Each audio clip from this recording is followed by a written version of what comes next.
नमस्कार दोस्तों। चलो आज बात करते हैं भारत का 70 और 30% का जंग के बारे में। ये 70% जो मैं बात कर रहा हूँ ये मज़दूर वर्ग के, भारत के जो एक्सपैट्स हैं या वो मज़दूर जो बोलते हैं जो खाड़ी में काम करते हैं, और 30% जो कुशल लोग हैं जिसको स्किल लेबर भी कहते हैं। चलो दबाव आज ज़्यादा ही कुछ 70% मज़दूर के ऊपर लग रहा है।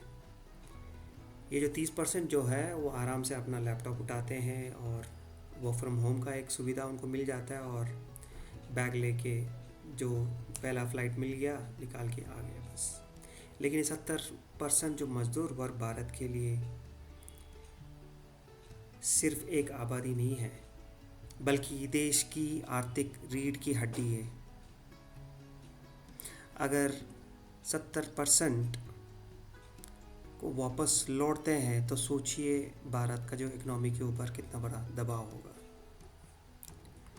भारत दुनिया से जितना सामान खरीदता है, जैसे कच्चा तेल, इलेक्ट्रॉनिक, उससे कहीं कम बेच पाता है। इस कमी को ट्रेड डेफिसिट जो बोलते हैं, उसको पूरा करने के लिए ये मज़दूर सबसे बड़ी भूमिका निभाते हैं। 2025-26 के आंकड़ों के अनुसार विदेशों से जो आने वाले पैसे, रेमिटेंस जो बोलते हैं, भारत के व्यापार घाटे का लगभग 50% हिस्सा अकेले ही भर देता है। अगर ये 70% लोग काम खो देते हैं तो भारत का पास विदेशी मुद्रा यानी फॉरेन एक्सचेंज की भारी कमी हो जाएगी, जिससे डॉलर का मुकाबले रुपया तेज़ी से गिरेगा और महंगाई आसमान छूने लगेगी।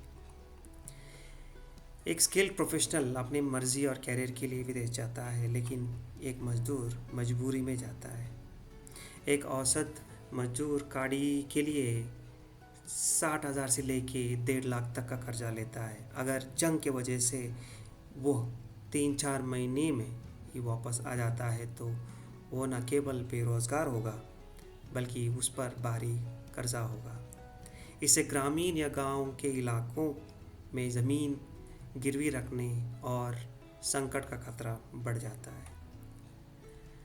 भारत के कुछ राज्यों पूरी तरह इन मज़दूरों की कमाई पर टिका है। उत्तर प्रदेश और बिहार वर्तमान में खाड़ी जाने वाले मज़दूरों की सबसे बड़ी संख्या इन राज्यों की है। 2025 के आंकड़ों के अनुसार टोटल 5 लाख मज़दूर इन दो राज्यों से खाड़ी जा चुके हैं।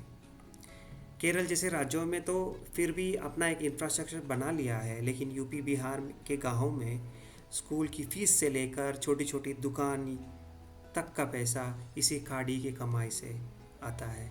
इन मज़दूरों की नौकरी जाना मतलब इन राज्यों में सामाजिक असंतोष और अपराध बढ़ने का खतरा। जब 70 लाख लोग एक साथ वापस लौटेंगे तो भारत का जॉब मार्केट पर भारी दबाव डालेंगे। भारत में पहले से ही अनएम्प्लॉयमेंट यानी बेरोज़गार की मांग ज़्यादा ही है। अचानक लाखों अनस्किल्ड मज़दूर के वापस आने का सरकारी योजनाओं से, जैसे मनरेगा हो, पर ऐसे बोझ डालेगा जिसे संभालना नामुमकिन होगा। दोस्तों, ये 1990 जैसे संकट नहीं है जहां जनसंख्या कम थी। आज की आबादी और उनकी उम्मीदें बहुत ज़्यादा है। भारत के 1990 की तरह दिवालिया नहीं होगा। हमारे पास पैसा बहुत है अभी, लेकिन पैसा रोटी नहीं उगाता। असली चुनौती उन 70% लोगों का आत्मसम्मान और अस्तित्व बचाना है। ये रीजनल हर्डल यानी क्षेत्रीय बाधा अब सिर्फ कटनीति की नहीं है, बल्कि भारत के मैनेजमेंट का परीक्षा है। गली टू ग्लोब में आज इतना ही। दोस्तों, क्या आपको लगता है कि भारत को अब खाड़ी पर अपना निर्भरता पूरी तरह से ख़त्म कर देनी चाहिए? कमेंट में बताइए। धन्यवाद दोस्तों।